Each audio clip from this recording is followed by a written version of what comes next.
এই ভূমিকম্প আমরা এখন আমাদের সামনে দেখছি এবং আশঙ্কা করা হচ্ছে বাংলাদেশের দিকেও বড় কোনো ভূমিকম্প, এটা আশঙ্কা করা হচ্ছে। এবং ভূমিকম্প প্রবণ এলাকাগুলোর মধ্যে সিলেটও আছে একটা। সিলেট, চট্টগ্রাম, এই বার্মার এই রুট আছে, এদিকে রংপুর, ঢাকা তো এগুলো তো আছেই। এবং সবচেয়ে বেশি ক্ষতির মধ্যে পড়তে পারে ঢাকা শহর। আল্লাহ না করুক, আল্লাহ না করুক তো দোয়া করছে, কিন্তু পাপ তো ঠিকই করছে। আল্লাহ না করুক যদি এরকম 5 থেকে 6 মাত্রটা কোনো ভূমিকম্প হয়েছে, যার উৎপত্তি স্থল বাংলাদেশের কাছাকাছি, তাহলে দেখবেন আল্লাহ না করুক লক্ষ লক্ষ মানুষ মারা যাবে। না, বাসা বানাচ্ছেন 5 তলা 10 তলা, এগুলো সামনে কবরস্থান হবে, কারণ ভূমিকম্প আসতেছে, আগেই বলছে। এবং সিরিজ আসবে, সিরিজ ফেনাওয়াতুজ জালাজিল, জালজালার বছরগুলো আসবে। সম্মানিত উপস্থিতি, কেমন আছেন আপনারা? ভালো আছেন নি? আলহামদুলিল্লাহ। আল্লাহ পাকের দরবারে শুকরিয়া জানাই যে আল্লাহ পাক আজকে এই দিনই পরিবেশে আমাদের সবাইকে সুস্থ শরীর আসার তৌফিক দিয়েছেন। আল্লাহ রাব্বুল আলামিন সূরাতুল ইব্রাহিমের মধ্যে বলেছেন, বা'দা আউযু বিল্লাহি মিনাশ শাইতানির রাজীম, লাইন শাকারতুম লাযিদান্নাকুম। তোমরা যদি আমার শুকরিয়া আদায় করো, আমার প্রতি কৃতজ্ঞতা প্রকাশ করো, তাহলে আমি আল্লাহ তোমাদের প্রতি আমার নেয়ামত বাড়িয়ে দিব। ওয়ালাইন কাফারতুম ইন্না আযাবি লাশাদীদ। আর তোমরা যদি আমার সাথে কুফরি করো, আমার নেয়ামতগুলোকে অস্বীকার করো, তাহলে জেনে রেখো যে আমার শাস্তি বড়ই কঠিন। আমরা কি আল্লাহর শাস্তি পেতে চাই, না আল্লাহ পাকের পুরস্কার চাই? আমরা সবাই চাই আল্লাহর পুরস্কার, তাই না? আর আল্লাহ পাকের সবচেয়ে বড় পুরস্কার কি বলেন? না, মাশাআল্লাহ, আল্লাহ পাকের সবচেয়ে বড় পুরস্কার হচ্ছে আল্লাহর সন্তুষ্টি। আল্লাহর কি সন্তুষ্টি। আর জান্নাতের সবচেয়ে বড় নেয়ামত আল্লাহর দর্শন, আল্লাহর দিদার। জান্নাত ফিকে মনে হবে যখন আমরা আল্লাহকে দেখবো ইনশাআল্লাহ। জান্নাতে যখন বান্দারা যাবেন, আল্লাহর প্রিয় বান্দারা জান্নাতে যাবেন, তখন জান্নাতের নাজ নেয়ামত তারা ভোগ করতে থাকবেন। আল্লাহ রাব্বুল আলামিন একদিন বলবেন, মানে এক সময় বলবেন, তোমরা আর কিছু চাও? তোমরা কি আর কিছু চাও আমার কাছে? বান্দা বলবে, আল্লাহ জান্নাতে অনন্ত জীবন দিয়েছ, গুনাহ মাফ করে দিয়েছ, জাহান্নাম থেকে মুক্তি দিয়েছ, এত নেয়ামত দিয়েছ, আর কি চাইতে পারি? তখন আল্লাহ রাব্বুল আলামিনের সামনে যে নূরের পর্দাগুলো আছে, এই পর্দাগুলো একটা একটা করে উঠতে থাকবে, সুবহানাল্লাহ। এবং জান্নাতীরা আল্লাহ পাককে দেখবে। কিভাবে দেখবে? ঠিক যেমন আমরা আকাশের চাঁদকে দেখি। এবং আল্লাহ রাব্বুল আলামিনকে দেখার পর বান্দার কাছে জান্নাতের সৌন্দর্য ফিকে মনে হবে, স্বাভাবিক। কারণ আল্লাহ রাব্বুল আলামিনের চেয়ে সুন্দর কোনো সত্তা আছে নাকি? কিন্তু মুদ্রার অপর পিঠে আরো কিছু মানুষ থাকবে যাদের ভাগ্যে এই সৌভাগ্য নসিব হবে না, তাদেরকে বলা হবে জাহান্নামী। ঠিক একইভাবে এই দুনিয়াতেও সবাই যে আল্লাহ পাকের অনুগ্রহ লাভ করে ধন্য হয় এমন নয়, কিছু কিছু মানুষ আল্লাহর গজবে ধ্বংসও হয়, হয় না? আচ্ছা, সমকালীন যে বিষয়গুলো চলছে তার মধ্যে অন্যতম একটা হচ্ছে আল্লাহর গজব, আল্লাহ পাকের পরীক্ষা, আল্লাহ পাকের শাস্তি, আল্লাহর গজব আমরা এখন চোখে দেখতে পাচ্ছি। আজকে আলোচনা শুরু করব একটু ভিন্নভাবে। একটা সম্প্রদায়ের কথা দিয়ে আলোচনা শুরু করতে চাই। বিসমিল্লাহির রহমানির রহিম। আল্লাহ রাব্বুল আলামিন পবিত্র কোরআনুল কারীমে বেশ কয়েকটা জায়গায় একটা সম্প্রদায়, একটা কওম, একটা জাতির কথা বলেছেন। তার নাম হচ্ছে কওমে মাদিয়ান। কি নাম? কওমে মাদিয়ান। এই কওমে মাদিয়ানের নবী ছিলেন শুআয়ব আলাইহিস সালাম। কি নাম ছিল? শুআয়ব আলাইহিস সালাম। তিনি নবী মুসা আলাইহিস সালামের সমসাময়িক নবী ছিলেন। মুসা আলাইহিস সালাম তার মেয়েকে বিয়ে করেছিলেন। নবী মুসা আলাইহিস সালাম যখন যুবক, তখন একদিন তিনি দেখছেন রাস্তায় দুজন লোক ঝগড়া করছে। একজন তার গোত্রের, আর একজন হচ্ছে ফেরাউনের বাহিনীর। তো মুসা আলাইহিস সালাম তার গোত্রের, যে তার জাতের, তার সাথে তার পক্ষ নিলেন, নিয়ে ফেরাউনের ওই সৈন্যর গালে বা দেহে একটা ঘুষি দিয়েছিলেন, একটা ঘুষি মাত্র।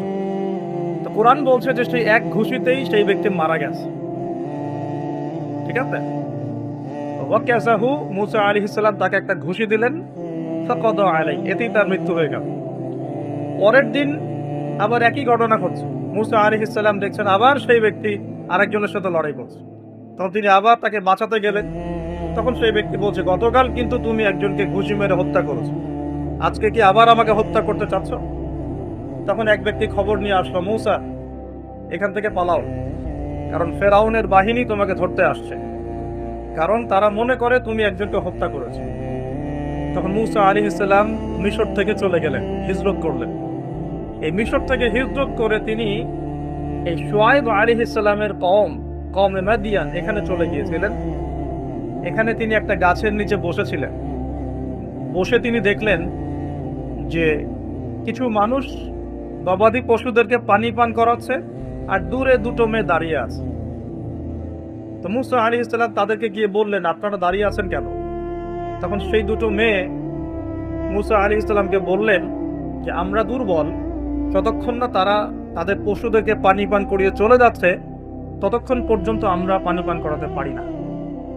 তখন মুসা আলাইহিস সালাম তিনি শক্তিশালী ছিলেন, বিশ্বস্ত ছিলেন, তিনি তাদের হয়ে পশুদেরকে পানি পান করালেন।